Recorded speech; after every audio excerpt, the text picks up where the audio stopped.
Koué, bonjour. Merci d'être présent ce soir.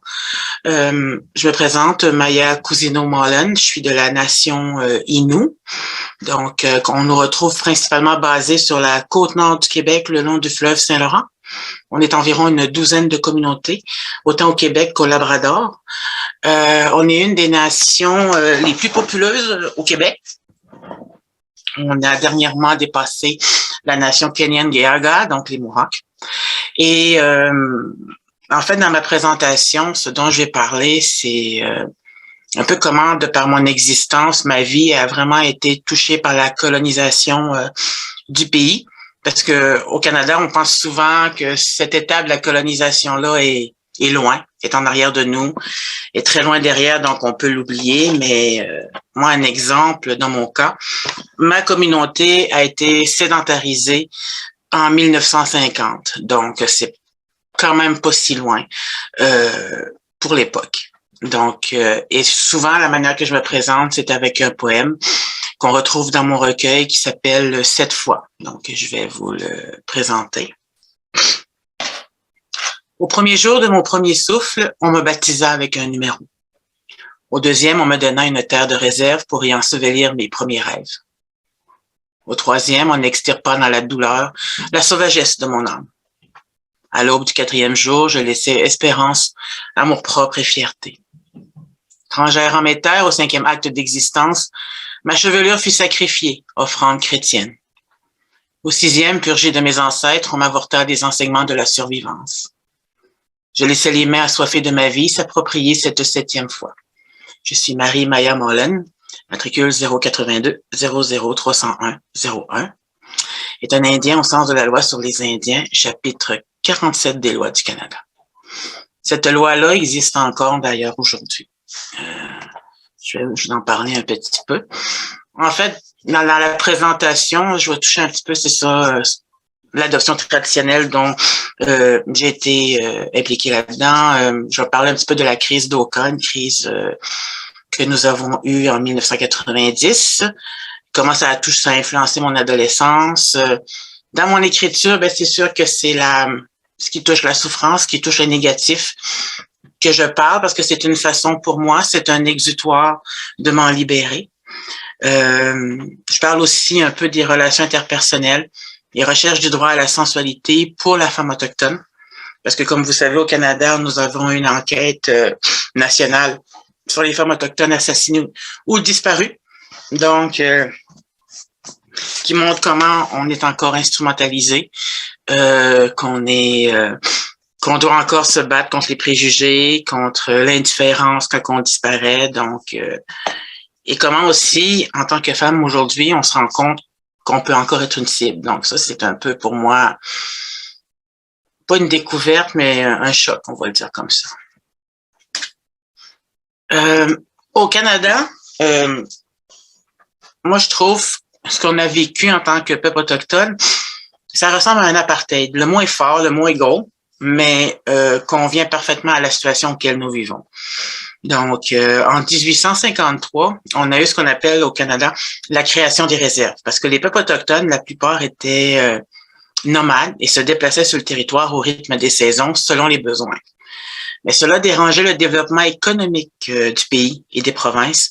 Donc, pour régler ce problème-là, ben, ils nous ont fixés dans des endroits choisis par eux. C'était pas toujours les plus beaux, c'était pas toujours ceux qu'on avait choisis de nous-mêmes. Donc, ils ont créé ce qu'on appelle les réserves en 1853. Et en 1857 est paru l'acte pour encourager la civilisation graduelle des tribus sauvages. Donc, même dans le titre de la loi, on retrouve cette volonté de nous changer. En 1876, elle retrouve le nom sur lequel on l'utilise aujourd'hui, la loi sur les Indiens. Et le but de cette loi-là, en fait, c'est d'homogénéiser une population à l'origine variée et à assimiler ses membres dans la société non autochtone. Donc, si c'est pas de la colonisation, ça, je me demande qu'est-ce que c'est. Pour faire rouler cette loi, pour la faire appliquer dans plus de 600 communautés autochtones au Canada, quand même, on retrouvait des agents des Indiens. qui était chargé d'implanter les politiques du ministère des Affaires indiennes et de tenir les autorités gouvernementales au courant de ce qui se passait dans les réserves. Aujourd'hui, je vais utiliser le terme indien, réserve. Aujourd'hui, quand on travaille dans le monde des Premières Nations, on utilise communauté autochtone, on utilise le nom des nations, que ce soit Atikamekw, Kanien'kehá:ka, Innu, Inuit. Bref, de plus en plus, on diversifie notre sensibilité à nos réalités. Donc, pour en revenir à l'agent des Indiens, il préside également les élections du Conseil de bande. Le Conseil de bande est un processus imposé qui vient encore de la loi sur les Indiens, qui nous dit comment nous gouverner, alors qu'on avait auparavant, chaque nation avait son système de gouvernance qui était à lui, mais ça a été renié et mis de côté. Donc, il s'occupe des élections, il compile les résultats, il dirige même les réunions. Ces agents-là prennent également les décisions au nom des membres de la bande, ce qui a trait à l'accès à l'assistance, au logement, au prêt et à la propriété. Puis en plus, à cette époque-là, il pouvait les conseiller en matière de mariage et de ce qu'on appelle l'émancipation. Parce que le but de la loi sur les Indiens était de faire de nous des bons Canadiens, qu'on délaisse notre état inférieur d'Indiens pour devenir des bons citoyens. Et l'émancipation, en fait, c'était une espèce de, je voudrais pas appeler ça un amendement, mais c'est une nuance qu'ils ont ajoutée. Car si un autochtone allait à l'université ou se mariait avec un non-autochtone ou décidait de quitter définitivement sa communauté, il était émancipé. Donc, il perdait son statut autochtone. Et c'était, sur le coup, peut-être que ça paraissait pas une catastrophe, mais à la longue, c'en est devenu une parce que on a beaucoup maintenant au Canada des Indiens non inscrits. Donc, des gens qui, par ces mesures d'émancipation-là, ont perdu leur statut. Ils travaillent fort pour le retrouver, pour revenir à leur communauté d'origine. Je vous cacherai pas que l'on vit beaucoup de racisme. Peut-être moins depuis que je suis en ville, mais ça a été une réalité très présente tout au long de ma vie. Donc, c'est sûr que ça m'a inspiré des textes. Et je vais vous en partager un. Il n'est pas dans mon recueil. Il devrait un jour se retrouver dans un recueil futur. C'est souvent la haine sur les réseaux sociaux. Tu sais, il y a eu des enjeux de société au Canada en lien avec les peuples autochtones. Il y a eu la crise des Wet'suwet'en, il y a eu la crise d'Oka, qui ont amené des gens à être très, moi je pourrais dire ça, très méchants dans leurs propos et très humiliants également. Donc, c'est un texte que j'ai écrit un peu en réponse à tout ça. Pars-moi de ta haine comme oripeau. Fais de moi beauté intemporelle. Cherche en ma laideur ma magnificence. Je suis ce que tu ne seras jamais. Je te laisse la plastique de ton apparence car c'est tout ce que tu possèdes. Tu ne mérites même pas ma haine car tu es déjà si seul en dedans. Tu n'es ni Dieu ni déesse pour choisir ce qui est, ce qui ne sera pas. Je marche sur un sentier dont tu n'es pas digne, présente et combative pour les miens. Des marchandes de haine et de mépris, tu n'es pas la première qui feule. Règne de tristesse et de noirceur, cela sera le tien, je ne t'envie pas. Si tu as besoin de nous détester pour exister, nous t'accompagnerons dans ta longue vie. Voilà.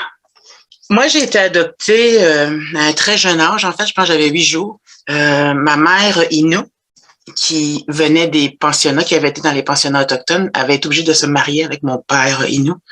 Et je veux dire, ça n'avait pas été l'amour pour la vie entre eux. Il y avait eu un flirt, il y avait une attirance et ils ont eu des enfants. Donc, le curé est arrivé et a décidé de les marier de force. Donc, ça n'a pas fait un mariage heureux. C'était un mariage où il y avait de la tristesse, de la violence. Donc, ma mère est tombée enceinte de moi, j'étais la 3e. Et elle a réfléchi longuement à sa décision.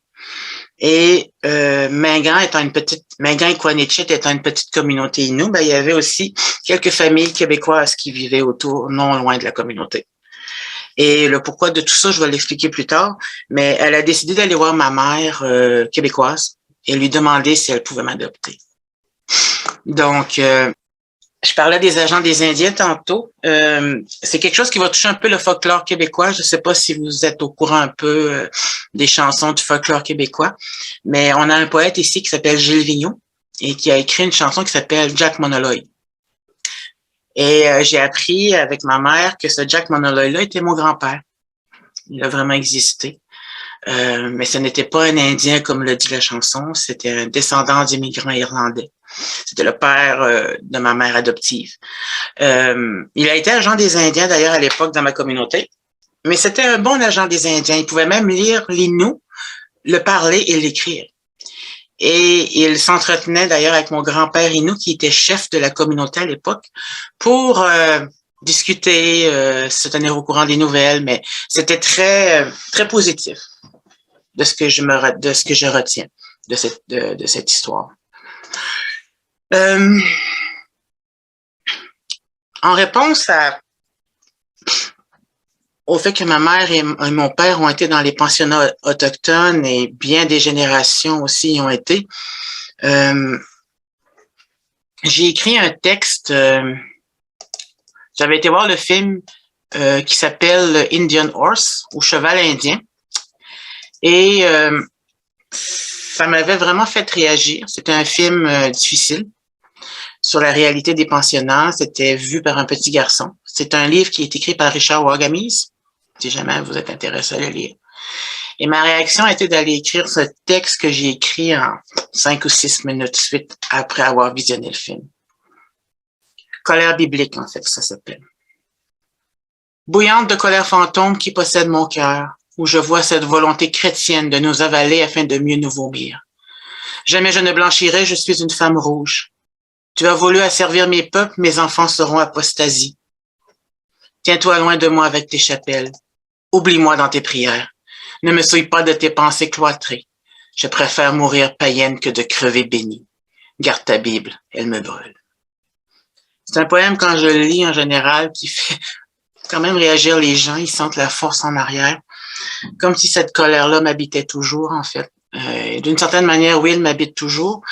Parce qu'en ce moment aussi au Canada, si vous êtes au courant un petit peu des nouvelles, on est en train de découvrir des charniers d'enfants autochtones proches des pensionnats et des cimetières anonymes. Donc, c'est des périodes très douloureuses pour nous et pour les communautés aussi, tous ces enfants qui ne sont jamais revenus. Donc, j'ai écrit là-dessus aussi, mais c'est pas dans mon actuel recueil. Donc, pour l'adoption traditionnelle chez les Premières Nations, l'adoption traditionnelle à la culture autochtone par laquelle un enfant peut être élevé par l'un ou l'autre de la famille élargie, à l'époque, n'était pas reconnue dans le Code civil du Québec, du moins ce qui touchait les Inuits.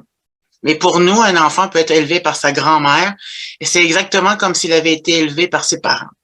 Cela a été mon cas, d'ailleurs, explique Ghislain Picard, qui est une figure politique au Québec, qui est le chef de l'Assemblée des Premières Nations du Québec et du Labrador. D'ailleurs, je pense qu'il en est à son 12e mandat en tant que chef régional.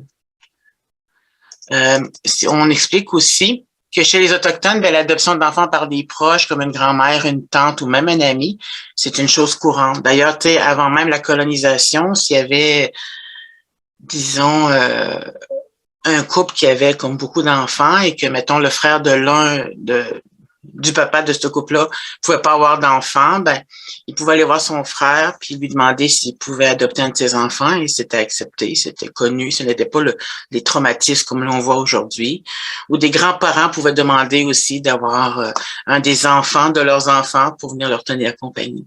Et ils quittaient pas la cellule familiale, ils étaient dans une cellule familiale plus étendue. Donc, dans le droit Innu, les ententes sur la garde d'un enfant n'a pas pour effet d'écarter la filiation d'origine. L'enfant sait toujours qui sont ses parents biologiques, ça a été mon cas aussi, et continuera habituellement à entretenir des contacts avec ceux-ci.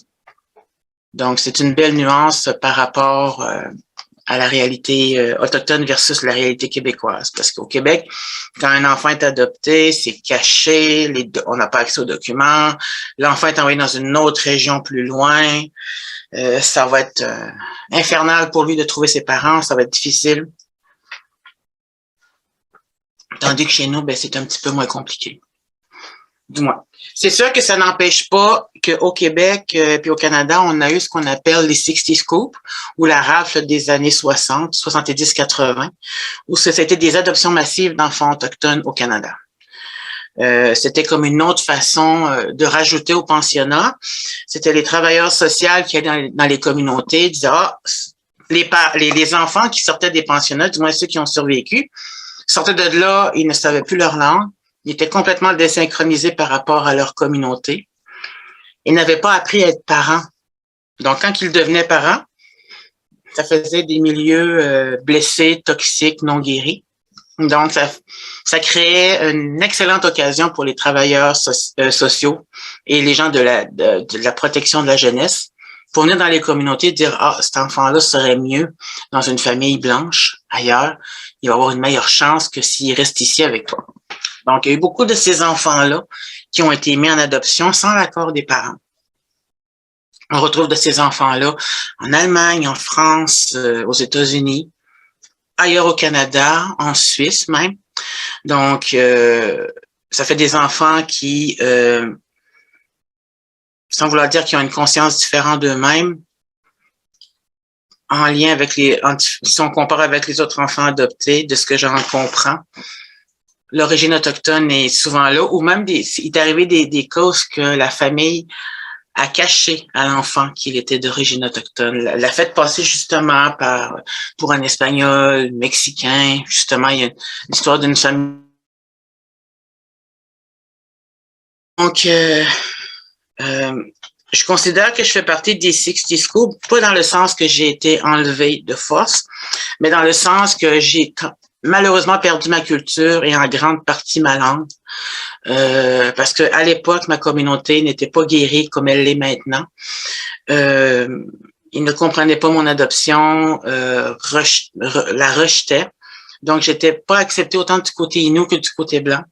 Donc, même si ma mère québécoise voulait m'inscrire à l'école de la communauté pour pas que je perde mes racines, elle est obligée de me retirer, donc parce que je vivais énormément d'intimidation. Donc, elle m'a retiré de là et ma mère Innu devait m'apprendre ma langue et pour des raisons qui n'appartiennent qu'à elle, n'a jamais été en mesure de me l'apprendre, alors que c'était quelqu'un qui était très impliqué dans ce domaine-là. Elle traduisait, elle commentait à la radio, mais pour me l'apprendre, elle n'avait pas le temps malheureusement. Donc, aujourd'hui, je me la réapproprie d'une autre manière. J'ai une de mes cousines, Madame Yvette Mullen, qui me ressemble d'ailleurs comme deux gouttes d'eau, qui a été reconnue au Québec dernièrement parce que c'est quelqu'un qui se bat farouchement pour la préservation de la langue Innu, car elle l'enseigne à diverses universités, développe des outils, des projets pour garder la langue vivante.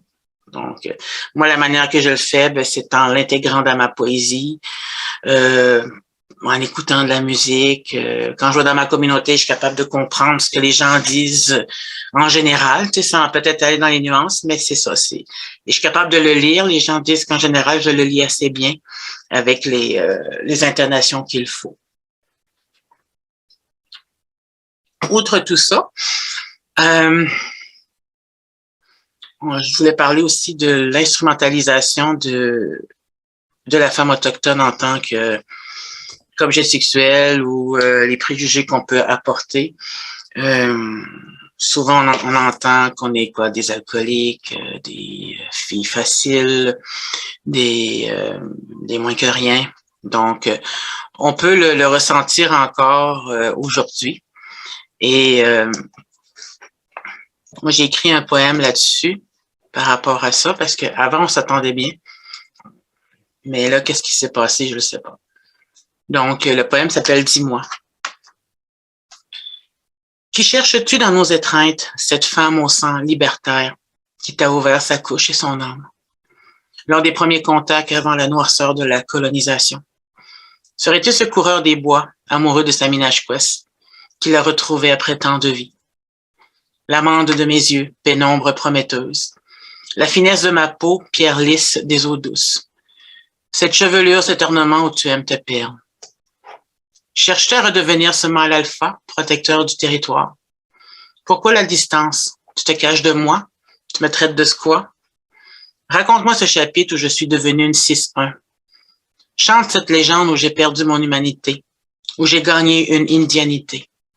La politique s'est jouée de moi pour me faire renaître sauvagesse, ma féminité bafouée par la malédiction colonisatrice. Ça a été un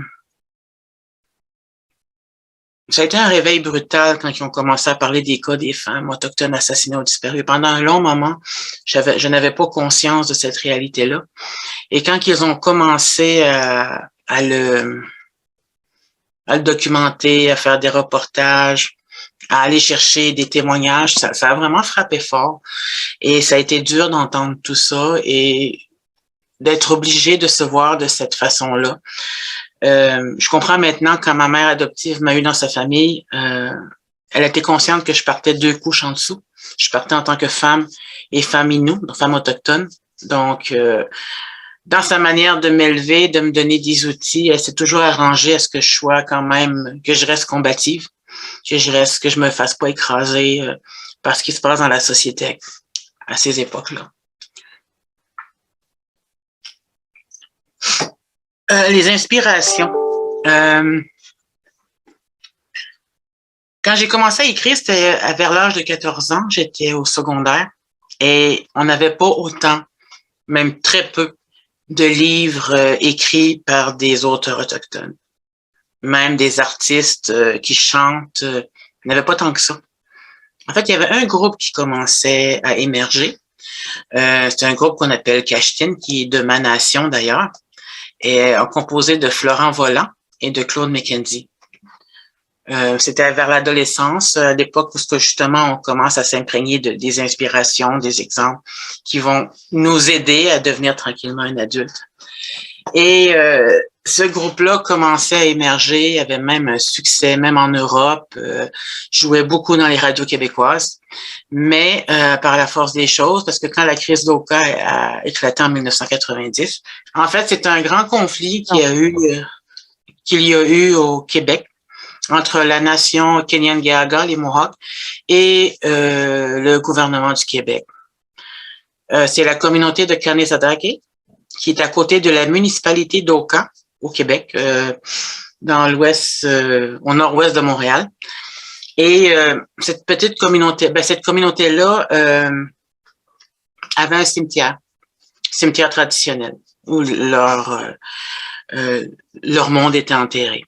Et c'était collé sur un terrain de golf. Et le propriétaire québécois de ce terrain de golf-là voulait agrandir son stationnement. Et il a demandé la permission au gouvernement du Québec, ça n'a pas été un problème, mais ils n'ont jamais consulté les Mohawks.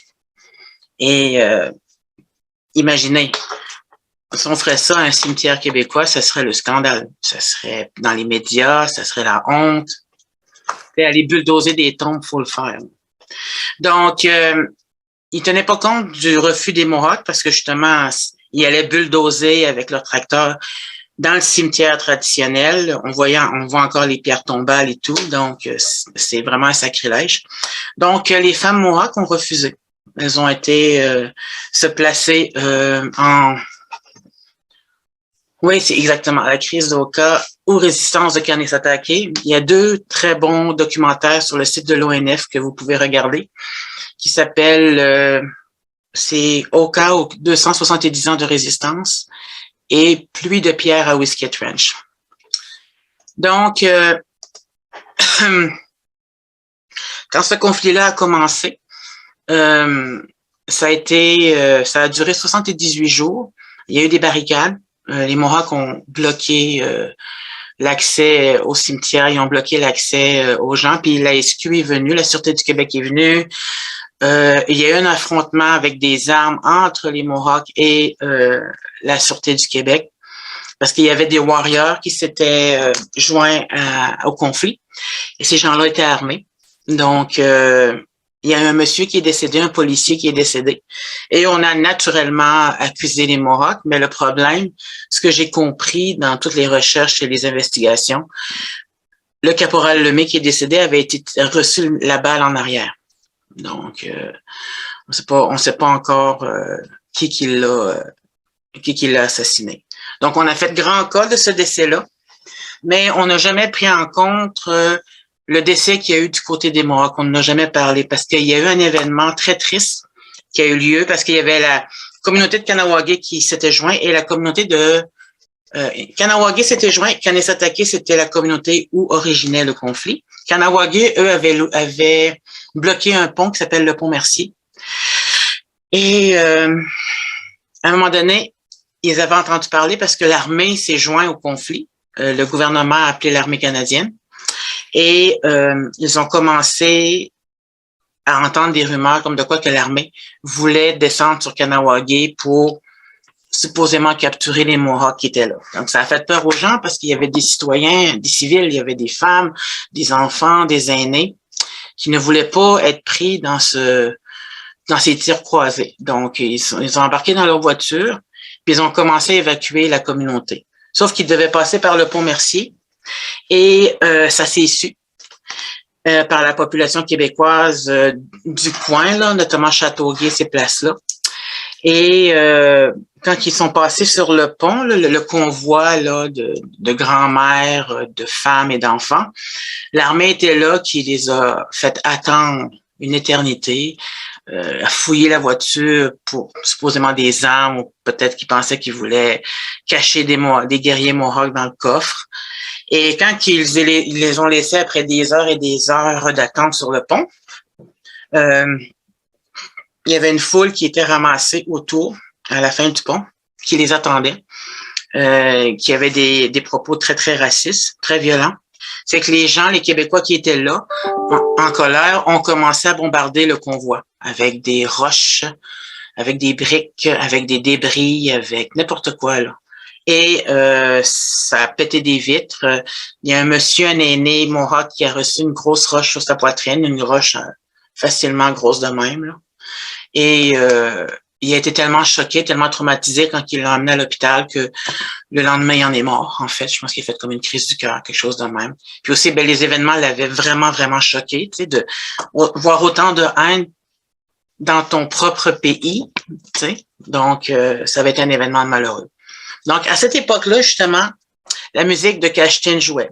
Et c'était un groupe, ils chantaient dans leur langue, la langue Innu. Et c'est composé de Claude McKenzie et Florent Volant. Donc, ce qui est arrivé, c'est qu'ils ont été boycottés. Pendant la crise d'Oka, les radios de Montréal décident de boycotter le groupe Innu Kashtin, alors qu'il était numéro 1 dans les radios québécoises et françaises. Pourquoi? Parce qu'ils craignaient que les paroles de leurs chansons soient trop subversives. Le duo est alors porté bien malgré lui au rang de porte-parole pour toutes les communautés autochtones.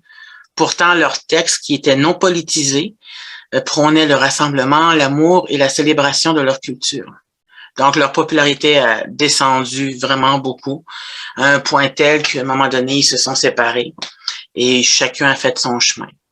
Donc, à ce moment-là, moi qui cherchais une influence autochtone pour écrire, parce que je commençais à prendre conscience d'où je venais et qui j'étais, c'était quoi l'histoire du pays, ben j'en avais pas. Parce qu'en plus, c'était pas encouragé, c'était pas soutenu. Donc, j'ai été influencée par, en gros, 2 chanteurs québécois, Richard Séguin et Luc de la Rochelière. Donc, ils avaient chacun une poésie qui leur sont particulières.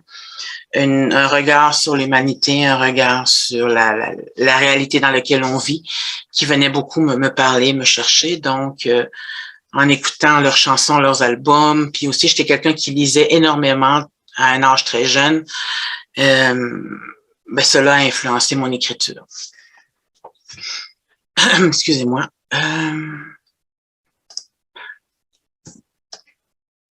Dernièrement, ben, il y a 2-3 ans avant la pandémie, j'ai été en mesure d'assister à une comédie musicale sur la réalité des pensionnats. C'est vraiment une pièce, une performance théâtrale qui a été très audacieuse. Parce que comédie musicale et pensionnat, c'est pas en général quelque chose qu'on pense qui va ensemble. Hein. C'est pas un mixte idéal qu'on croit.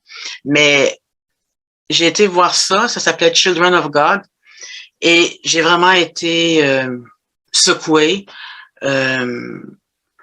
étonnée du travail qui avait été fait comment aussi avec délicatesse ils ont pu aborder des sujets difficiles.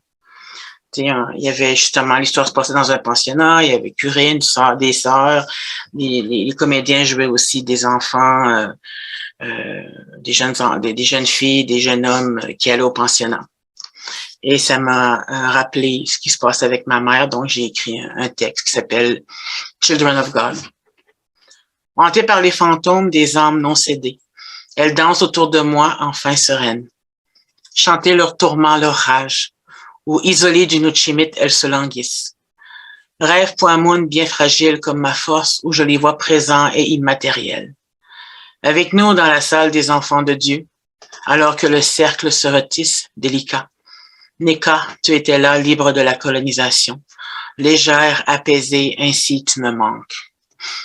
Nuchimit, c'est le territoire, là où on vit. Poamoun, c'est le rêve. Attendez une seconde. Neka ou Nikawi, c'est mère, maman. Parce que moi, ma mère Innu, que j'ai toujours connue, elle a été dans les pensionnats, mais elle a été très marquée par ces événements. Tellement qu'elle est décédée à 67 ans. Elle s'est laissée mourir, en fait. Elle avait plus grand volonté de vivre et elle nous a quittés à 67 ans. Donc, c'est sûr que je suis très touchée quand je pense à tous ces événements-là. Pour aller vers une note un peu plus positive, en fait, parce que moi, je travaille en ce moment pour une firme d'architectes qui s'appelle Evoque Architecture. Et c'est là où j'ai pu enfin laisser épanouir ma poésie, où aussi j'étais en mesure de trouver le temps de la publier.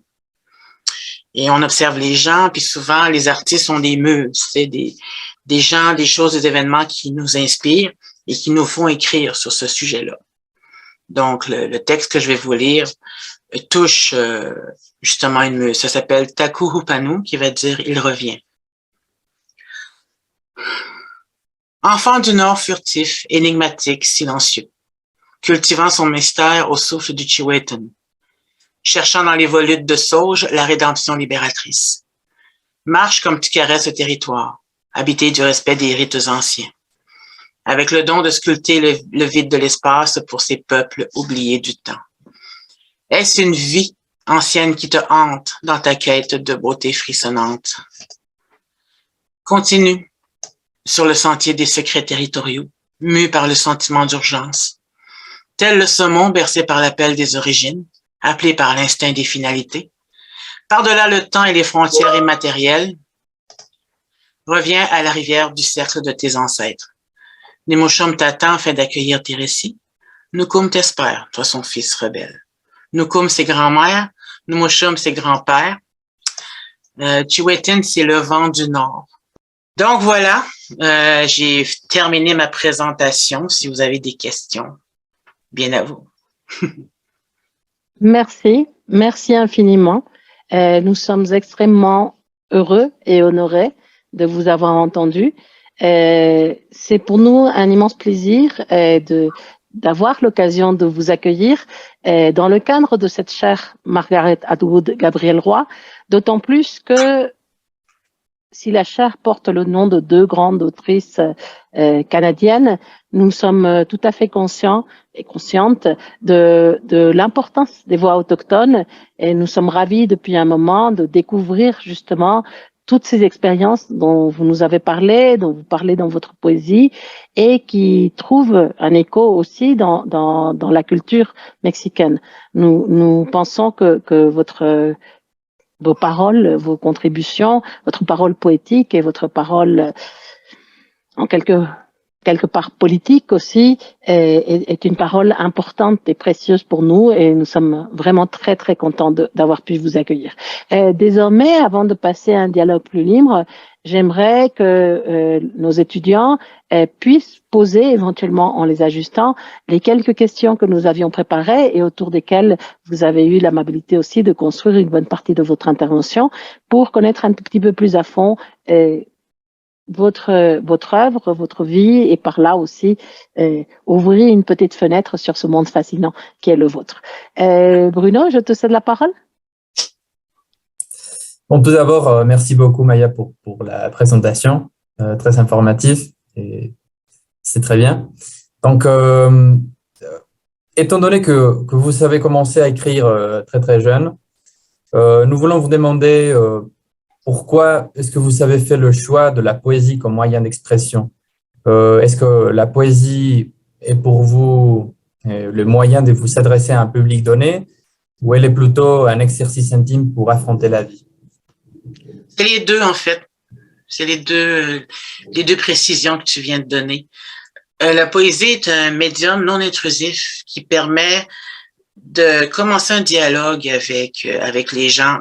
J'ai été approché par un festival ici à Montréal où on m'a demandé de faire une performance d'une dizaine de minutes pendant 4 soirs d'affilée. Et j'avais monté ça autour de mon actuel recueil que vous avez, selon les 3 thèmes que l'on retrouve. Et j'étais sur scène avec des images et tout, et je lisais des textes, puis j'expliquais aussi par des brèves petites introductions le pourquoi de ce texte-là. Et c'était un public majoritairement québécois qui était là, non autochtone. Et souvent, à la fin du spectacle, j'avais toujours des bons commentaires, une curiosité courtoise, des bonnes questions. Donc, ça permettait justement d'avoir un dialogue basé sur la sincérité avec les gens qui venaient me voir. Et ils étaient intéressés à la littérature autochtone. Donc, c'est une manière, je pense, de tendre la main à l'autre sans lui donner l'impression que on veut le faire sentir coupable de quoi que ce soit. Merci. Après tout ça, je voudrais vous remercier pour nous faire connaître le monde et les problématiques des Premières Nations au Canada. Je crois que pour la majorité de nous, ça c'était un sujet complètement nouveau. Et je vous remercie pour donner cette perspective sociale et historique à votre présentation. Merci beaucoup. Et dans ce sens, je voudrais vous demander quel rôle accordez-vous à vos racines autochtones en tant que voix historiques ou que sujets historiques et sociaux dans votre création poétique et dans votre vie quotidienne, dans votre vie dans votre vie de tous les jours, s'il vous plaît. Et merci. Je pense que on est beaucoup d'Autochtones, sans doute de ma génération. Et la jeunesse qui vient après, parce que moi, je suis dans la quarantaine maintenant, dans ma vingtaine, dans ma trentaine, quand j'avais 30 ans. C'est comme une vocation. C'est comme un chemin qu'on n'a comme pas le choix de suivre. Parce que, je le dis dans un de mes textes, naître autochtone est un acte politique au Canada. Car on a tellement voulu nous assimiler, nous faire disparaître, nous faire sentir que ce que nous étions n'était pas adéquat. Même encore, il y a une quinzaine d'années, une maman Innu qui parlait à son enfant en Innu, si une travailleuse sociale la voyait faire, bien qu'elle était pour la protection de la jeunesse, elle reprochait à la mère de parler dans sa langue à son enfant. Excusez le bruit, il y a de la neige ici et on déneige. Et donc, c'est honteux encore à notre époque de voir ce genre de mesures-là. Et donc, je me rappelle quand mes parents m'ont adopté, ils ont dit à mes parents Innu de pas s'en faire, qu'ils allaient me donner la meilleure éducation possible, qu'ils voulaient aussi m'envoyer à l'université pour que je revienne aider les miens. Et pour moi, c'était comme une carrière toute tracée, on va le dire comme ça. Même si on n'avait pas de cursus universitaire en ce sens-là, à cette époque-là, moi, je suis rentrée à l'université en 1996. Et aujourd'hui, maintenant, les universités développent des cours, des maîtrises, des certificats, des baccalauréats en études amérindiennes sous différents aspects. Et mais à mon époque, c'était pas ça. Il a fallu que je fasse moi-même mon chemin, mais ayant toujours en tête comment aller chercher de l'information sur le monde des Premières Nations. Et j'ai fait ma carrière dans ce monde-là parce que on peut pas vivre en tant qu'écrivain. Et j'ai 25 ans d'expérience dans le monde des Premières Nations à divers niveaux. Diverses organisations politiques ou périgouvernementales, donc pour faire avancer la cause sous tous les aspects. Voilà. Merci beaucoup. Je remercie pour votre création poétique, pour votre résistance et pour votre vocation. Merci. Vous avez dit que vous avez grandi au sein d'une famille québécoise. Comment vous avez conservé ou bien retrouvé les liens avec vos racines autochtones en général et avec la langue? Euh, Quel lien existe-t-il aujourd'hui entre ces deux langues dans votre vie quotidienne et dans votre œuvre poétique?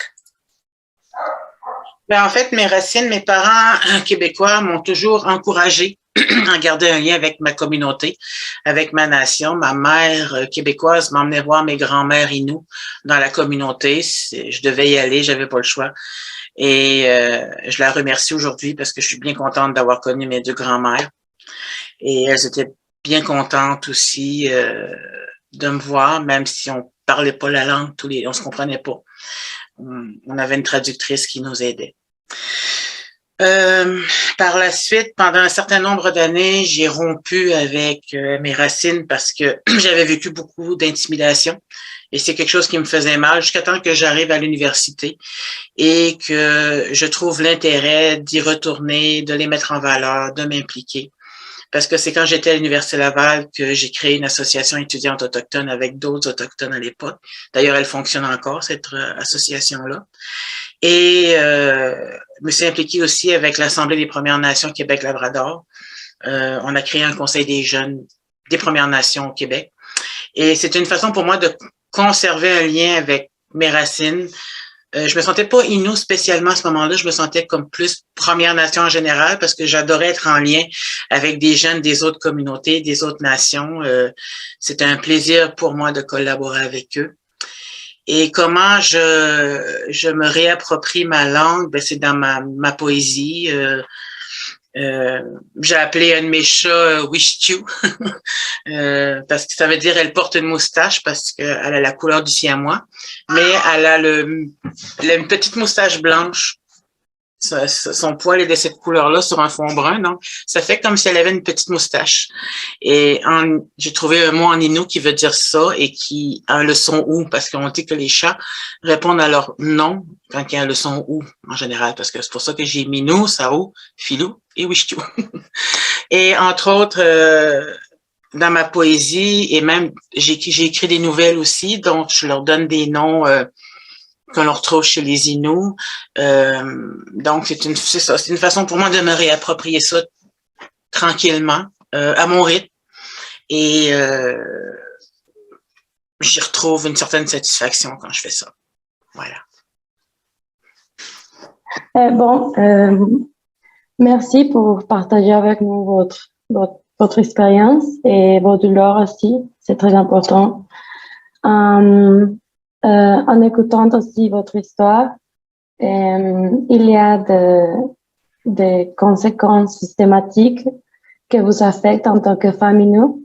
Donc, d'après votre expérience, quelle est la place faite aujourd'hui aux femmes autochtones dans le milieu éditorial francophone au Canada? Et quelle est la réception faite à leur création par les critiques et par le public? Ben, je te dirais que je vais prendre l'exemple des Inuits.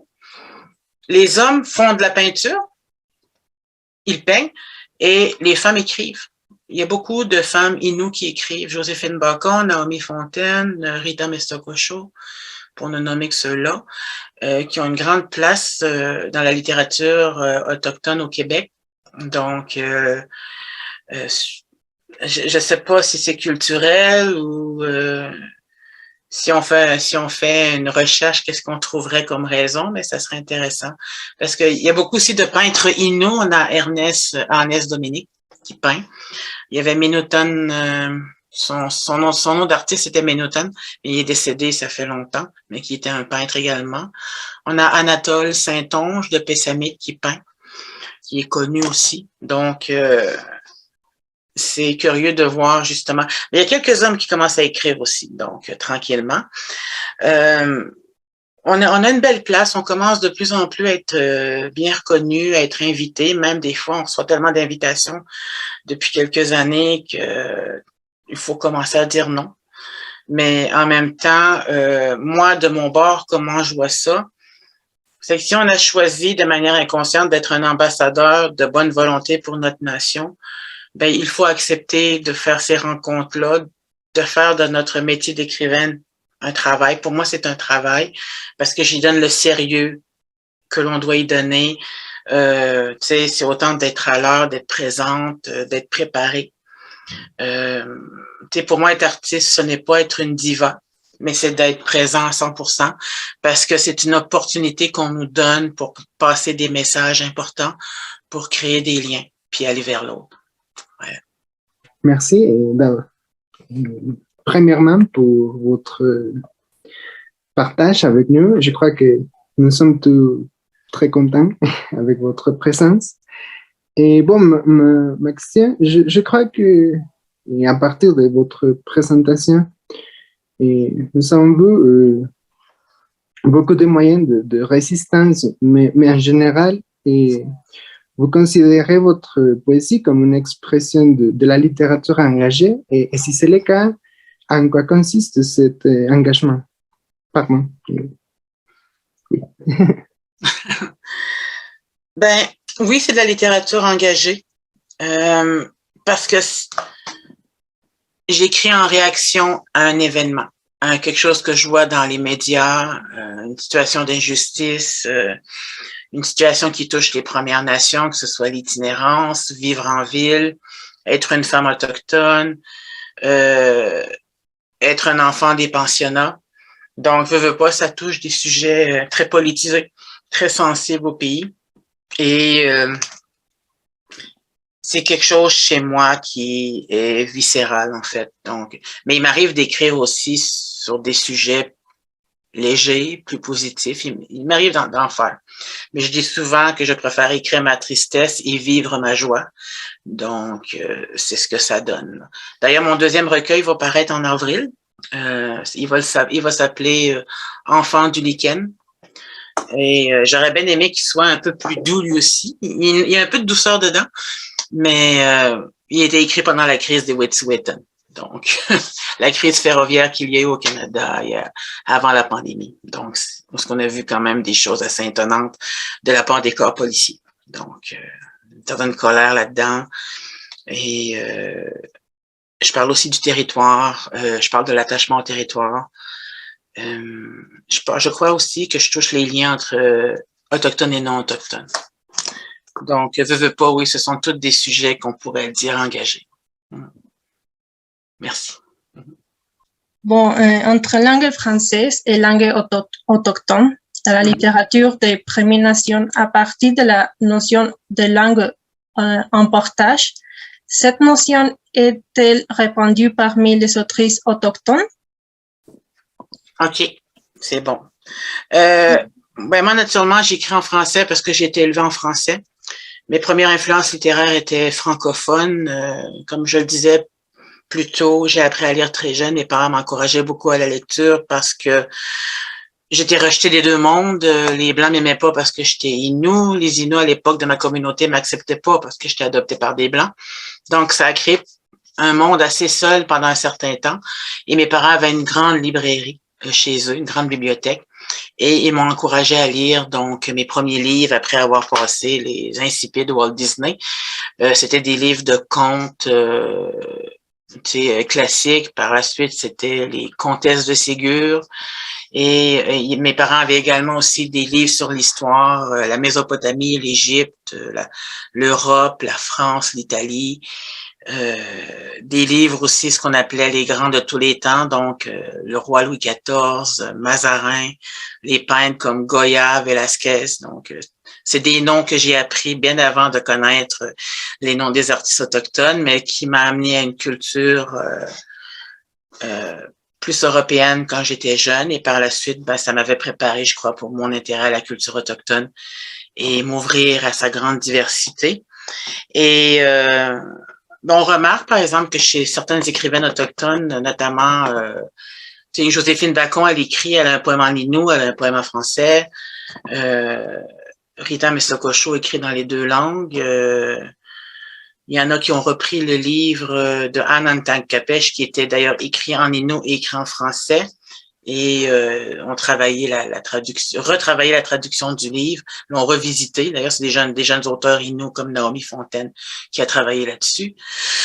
Donc, on voit aussi, il y a un grand désir de la part des gens qui maîtrisent bien la langue Innu de la garder et de la broder à travers leur poésie ou leur écriture qu'ils retrouvent. Donc, moi, je trouve ça encourageant. Puis j'ai envie de poursuivre aussi un peu dans ce sens-là, de continuer justement d'inclure ma langue, la langue Innu, dans ma poésie, de continuer aussi de chercher par rapport à sa compréhension, comment qu'elle influence les concepts, la culture d'une nation. Donc, tu sais, dans la langue Innu, en fait, quelqu'un m'expliquait que de la colonisation, ça a influencé la langue. Des fois, ça la fait mourir, d'autres fois, ça la fait évoluer. Tu sais, comme un exemple, télévision, ça n'existait pas à l'époque avant la colonisation, mais quand ça a commencé à exister, les Inuits ont dû inventer un terme pour se l'approprier dans leur langue. Donc, c'est tout ce travail-là qu'ils font et je sais que ma cousine, Madame Yvette Mullen, travaille fort aussi pour uniformiser une bonne base de la langue parce que autant qu'on a de communautés, autant ces communautés-là ont leur dialecte puis elles tiennent à leur dialecte. Mais on veut essayer d'uniformiser tout ça pour assurer que la langue soit pérenne. Voilà. Merci. Merci pour être là. C'est un plaisir de vous écouter. Et bon, vous avez participé à l'enquête nationale des filles disparues et assassinées. Et comme vous le savez, la violence contre les femmes est aussi un fléau au Mexique. Mais comment articulez-vous votre travail poétique et votre travail communautaire? Ouh là là. C'est toujours de travailler à garder en mémoire la présence de ces femmes-là qu'on a voulu faire disparaître. J'ai écrit beaucoup de poèmes sur les femmes autochtones assassinées ou disparues. Certains ne sont pas publiés dans mon recueil, mais c'est un sujet qui me touche de manière très intime, on s'entend, étant moi-même une femme. Et ayant vécu certains événements aussi qui touchent la violence, l'intimidation en tant que femme autochtone, parce que c'est un chemin difficile et je suis sensible à ce qui se passe au Mexique avec le cas des femmes, que ce soit au Mexique, Colombie, Chili, tous ces pays-là où on retrouve une violence accrue contre les femmes en général. Et j'admire la force et la résilience au Canada. Je vais parler de ce que je connais, donc au Canada. La résilience de ces femmes-là qui se battent pour faire avancer la cause. Et l'humble apport que je peux faire, c'est dans mes textes, c'est dans ma poésie, c'est trouver les mots justes pour exprimer une douleur. C'est d'amener la réflexion plus loin. C'est si quelqu'un achète mon recueil, ben cette thématique-là est dans mon recueil, donc elle va rester en mémoire chez la personne. Elle va rester sensible à cet événement-là. C'est un peu comme ça que je fais ma part, bien humblement. Comment vous positionnez-vous vous-même et comment sentez-vous que se positionnent les Inuits en particulier ou les autres Premières Nations par rapport à ce type de discours de résistance qui peuvent être le féminisme, l'anticléricalisme, la défense de l'environnement?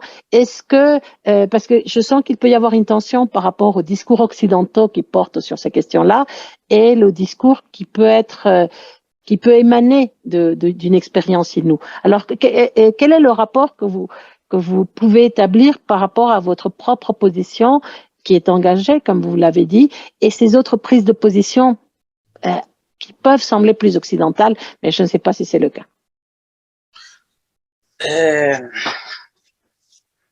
Depuis quelques années, on remarque un intérêt, je vais parler pour le Québec, on les sent habités d'un intérêt envers nous. Et je prends l'exemple du film Kwesipan qui a été fait dans la communauté Innu de Ouashat Maliotenam, qui a été tourné à cette île, qui est un film qui remporte un grand succès encore, même en Europe, et qui remporte des prix. Ça amène comme une fierté au Québec, autant chez les Inuits, autant chez les Québécois, de voir la belle réussite de ce film-là.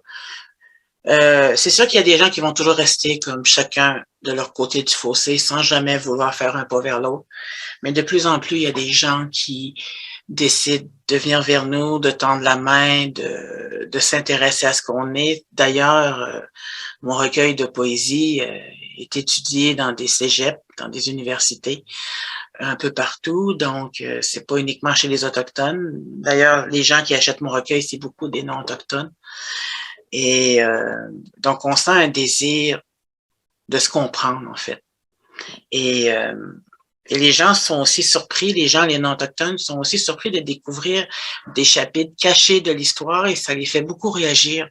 Ça les rend en colère, ça les rend tristes, ça les rend honteux. Ils portent une honte qui leur appartient pas, mais ils décident de la porter pareil parce qu'ils se sentent coupables de gestes qu'ils n'ont pas faits, mais que leurs ancêtres ont fait. Et moi, dans ma démarche personnelle, je vais beaucoup vers l'autre parce que veux pas, j'ai en moi les deux cultures, culture Innu, culture québécoise. Je comprends les Québécois, je connais leur humour, je connais leur référent culturel parce que j'ai été beaucoup élevée dans ce monde-là. Et quand je participe ou quand je suis associée dans une résidence d'écrivains avec des auteurs non autochtones, c'est un plaisir pour moi parce que je suis toujours accueillie avec respect et une belle curiosité, une curiosité intéressante à répondre, là, c'est le fun. Et d'ailleurs, une de mes dernières résidences, j'étais jumelée avec un poète que je ne connaissais pas. Il fallait commencer à s'écrire et à correspondre. Donc, le nom de l'initiative, c'était « Je te réponds ce soir ». On était 8 poètes. Donc, 8 ou 10 poètes. Donc, il fallait se correspondre, apprendre à se connaître et préparer une performance d'une dizaine de minutes qu'on allait présenter par la suite à Montréal dans une salle de spectacle ici. Et la personne avec qui j'étais jumelée, c'était un Québécois qui s'appelle un poète Alexandre Deschaines. Et Monsieur Deschaines, il y a une voix spéciale dans le sens qu'une de ses cordes vocales est paralysée, donc ça lui fait une grosse voix rauque et qui donne à sa poésie et autant à la mienne une sonorité vraiment intéressante. Fait que quand on accepte d'explorer ces chemins-là, moi je découvre avec bonheur que ça fait évoluer ma poésie. Donc on a travaillé, on a connecté très bien ensemble, on s'est très bien entendu.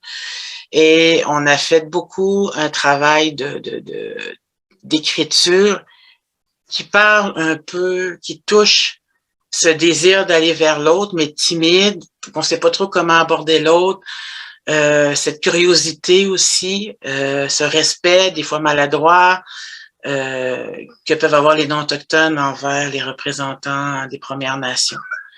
Donc, je vais vous partager d'ailleurs un texte inédit que j'ai travaillé avec M. Deschaines. Séparés par des lois réductrices, si fragile l'union des peuples, l'un se rapproche, l'autre en réserve. Nos mains se touchaient, effleurement timides, sourire des premières fois. Les premiers contacts sont si périlleux. Je parle Innu-Aimon, mon amour du territoire, cœur empreint de ridule comme un visage de coucoum. Tu parcours les terres, ton accent résonne, toi aussi minoritaire, dans cette Amérique jamais découverte. Faut-il la magie poétique pour ouvrir l'âme, yeux dans les yeux plus jamais invisibles?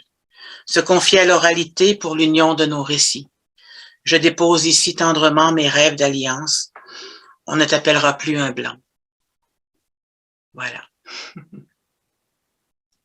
Merci beaucoup. C'était un régal pour nous de vous entendre. Ce sera un régal de continuer à vous lire et puis un défi, mais un défi gratifiant d'essayer de vous traduire aussi, oui. Traduire les textes que vous avez partagés avec nous. C'est un véritable privilège en plus de pouvoir discuter avec des auteurs vivants. Vivants et d'entendre leur position. Donc, j'espère que ce ne sera que la première de très nombreuses occasions d'échange et de dialogue. En tout cas, au nom de tous mes étudiants, au nom de l'Université nationale autonome du Mexique et de la chaire Atwood Roy, je tiens à vous remercier du temps que vous nous avez consacré, de l'occasion que vous nous donnez à nous et aux auditeurs de découvrir davantage ce volet encore relativement méconnu, surtout au Mexique, de la culture canadienne et qui nous fait prendre davantage conscience de ce fil conducteur finalement qui rattache d'abord tous les peuples d'Amérique et ensuite toute l'humanité finalement. Ce sont des questions universelles qu'il convient de continuer à explorer ensemble. Merci beaucoup. Merci. Comment dit-on merci en Innu? Tinashkumeten. Tinashkumeten. De votre présence. Nous sommes extrêmement ravis de vous avoir entendu. À très bientôt. Yamé, au revoir.